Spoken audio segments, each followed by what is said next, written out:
So over to you, Lucy. Fab, I'm Lucy Adam from Barnwood Trust. I'm the campaigns lead at the Trust, and I have been working for the last 6 to 9 months on the Let's Be Clear campaign, which we're here to talk to you about. And I'm with Penny. Penny, do you want to introduce yourself quickly? Hi, yeah, I'm Penny Hulbert. I work for the Barnwood Trust. I'm the Strategic Development Manager for the Forest of Dean. So I've been supporting Lucy in trying to roll out the campaign throughout the forest. Supporting very well, I have to say. So I thought we'd start with a really lovely video that we've had made in-house that just explains a little bit more in a really beautiful way what Let's Be Clear is about. So I'll just play that for you guys first.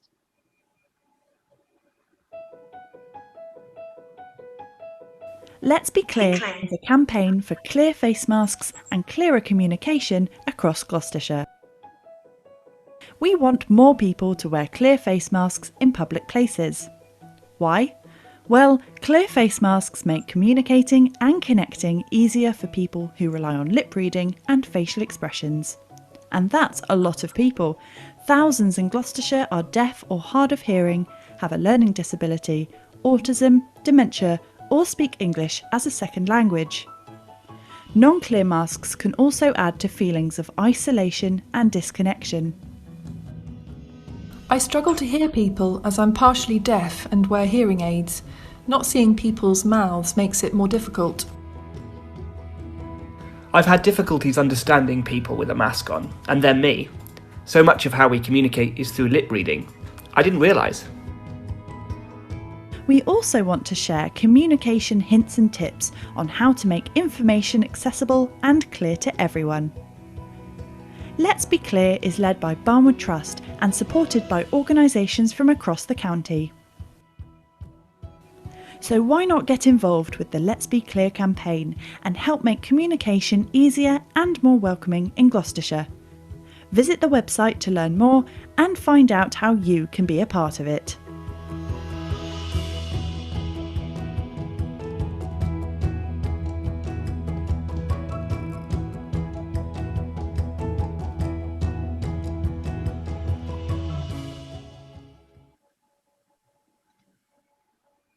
So hopefully that explains a little bit about what Let's Be Clear is. That's just what you read in the what you saw in the film, but just a bit of background. Right at the beginning of the pandemic, all those years, months ago, however long it is, the researchers here at Barnwood did a really big piece of work to see what impact COVID had on particularly disabled people and people with mental health challenges in the county.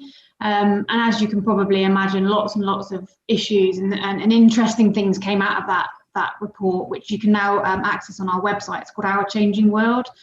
But one really important finding for us was around, as we've said, clear and accessible communication, and how it was a real barrier for people, certainly at the beginning of the pandemic in a really critical way, and as the pandemic progressed. Penny, I don't know if you want to come in at this point and add anything to that. Okay, yes, I've just sort of discussed a couple of the recommendations that came from the Changing World report, and I was privileged enough to sit in on a couple of the interviews as well, which really brought to life the difficulties that people were having with the information that they were being given. So the first recommendation is about the provision of clear, timely and accessible information about COVID or any changing circumstances and the sources of support. The people that I was on the interview with were talking about the need to have a buffer so that someone would be able to explain the terminology that was used, the fact that if you use British Sign Language, that actually the government did not give out their speeches with an interpreter. So it was just about understanding that, what does that mean for me? And I think a lot of people, especially in the world of dementia, what does that mean for me? How do I understand why these things are happening in this world that has changed so different from from the norm. The second was about reducing barriers to accessing digital services, because so much stuff, oh, just go online. As we know, Sarah, we're part of a group trying to introduce some alternative technologies, Project Engage, but we realise that lots of people don't have internet access. Lots of people don't have the cognitive ability to really get in touch with what is going on. So we need to understand how we present our information better and in many different accessible ways.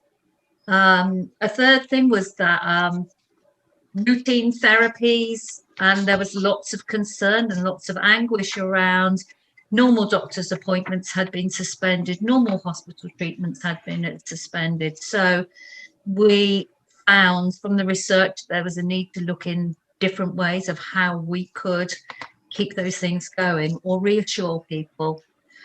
We realised that there was a huge investment required for statutory and voluntary mental health services to support people from the impact of the pandemic.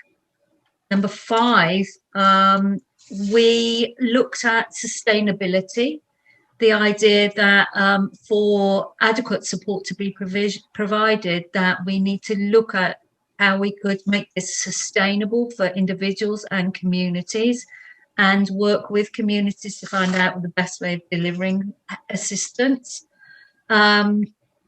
Number 6 was to ensure that systems and services were set up to support vulnerable individuals. I know that lots of neighbours stood up and were able to help each other, and that was a great deal of learning, I think, for lots of us about, you know, how capable and able we were. But it was just understanding what vulnerable was. It could just be access to shopping, and understanding different vulnerabilities, from mental health challenges, learning disabilities, sensory impairments, etc., so that we could make sure that the right help was available. Another big thing, especially at the beginning of the pandemic, was to make sure that there was adequate provision of PPE for all people concerned. And last was to continue to provide essential statutory services to disabled people and people with mental health challenges, and to really let people know, and people with dementia, what changes were taking place in the provision. So that's a sort of whistle-stop tour through why we are where we are, but a really clear insight from all those people who gave their time to understand what is going on and what changes we need to make. Over to you, Lucy. Thanks, Penny. And I think we've tackled, at Barnwood in particular, we've tackled each of the recommendations in lots of different ways. But the one we're here to talk about is really around the clear communication and making sure communication is more accessible. And in some of those interviews, we heard about really how clear and non-clear masks had really affected people in so many different ways, as we outlined in the video. So we reached out to a number of organisations and just explained, we think we're going to do a campaign. It's going to be around clear communication with a real focus on clear face masks, because that's a really easy thing for people to understand, and still a focus, but a lesser focus on how people can be clearer in their communications and create more accessible communications. So our main partners are Inclusion Gloucestershire, Cheltenham Welcomes Refugees, Gloucestershire Deaf Association, Age UK Gloucestershire, the University of Gloucestershire, the Diocese, Active Impact, and Cheltenham Borough Homes. And we formed, I guess, back in October now, a partnership group that helped us really shape and steer what we did with the campaign. So there are loads of different ways you can get involved. You can visit the website, which is really obvious, but there is oodles of information on the website, from things like where you can buy a clear face mask, because right at the beginning of the pandemic, beginning of the campaign, we realised that actually clear masks were quite a rarity, quite hard to get hold of, and people were quite nervous. That people had already got over the hurdle of wearing a mask, which I think for a lot of us was a really strange experience. And then we were saying, and now we want you to make that a clear mask, which for a lot of people was, some people said, oh, it looks really strange. Is it as safe? So we did a huge trial of lots of different masks so that we could, I guess, confidently share that information with others of the masks that we found that actually were comfortable, were breathable. So on the website, you can find all the masks that were part of the trial alongside some clinical grade masks as well, because what we heard back from some people was that actually, because of the setting that they were working, was that the masks would need to be clinical grade. They are, at the time, they were quite hard to come by, other than ordering from America. But now there are lots of organisations and companies in the UK that actually do produce the clear masks, and you'll find those on the website as well. We haven't tested those, but they've been tested to be medical grade, so we were quite happy to share those on the website. Along with that, there's some posters that can support people to be clearer in their communication. Really simple hints and tips to think about. You know, make sure you're in a quiet space if someone can't quite understand you. If someone's wearing a lanyard, they don't need to wear a mask. For example, if you're deaf, you can actually ask someone to remove their mask if they feel safe to do so. So you can lip read. There are loads of talk to text apps now for people's phones. A lot of people don't realise that. So you can talk into your phone and someone can read what you're saying, just to aid communication somehow. So yeah, loads and loads of different things. There's also a huge section on accessibility on the website. So there's some hints and tips on how to make your communications as an organisation and an individual, a business, more accessible. But also there are loads of links for professionals who could help you with that. So for example, if you want a BSL interpreter, British Sign Language interpreter, if you want to create an easy read document, there are loads of companies that are out there that can support you with that. So yeah, big recommendation to visit the website for everything you might need. There's also patterns and how-to videos on how to make your own clear mask. We share lots on social media through the Barnwood Trust website, Barnwood Trust social media, so do have a look at that and share when you can. We've written an open letter to the people of Gloucestershire to just encourage them really to think about communication and how they communicate with people around them, where they live, where they work. So that's on the website as well. Like I've said, buy a clear mask. What we've said to some people, because some people have said they're a bit more expensive than the non-transparent masks. And we've said, well, it's quite a nice thing to have just in your back pocket. You don't have to wear it all the time. But if you see someone struggling with communication or you think it might be useful, then just have it in your back pocket as a backup to communicate with people. And my last one is apply to the Let's Be Clear Fund. So I'll talk to you a bit about that. So we also realised, as I've sort of alluded to already, that masks were, a lot of organisations, BCS organisations, charities had already purchased a lot of their PPE. And they came back to us and said, you know, it's just a bit out of our reach at the moment to be able to, on top of what we've already bought, now buy clear masks. So we set up a fund that is for non-profit and charitable organisations in the county to purchase clear masks for their staff and volunteers. You can also use it to translate materials into easy read, BSL, as we've talked about, or if you've got any additional costs to improving accessibility, whether that might be on your website with a printed piece of information that is really crucial to get out to people at the moment.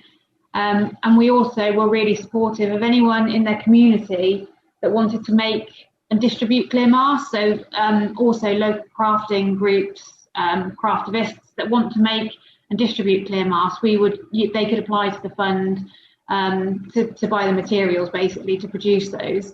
In my opinion, it's a really easy form to fill in. We don't ask for tons of information. You just need to go on the website, click on the Let's Be Clear Fund.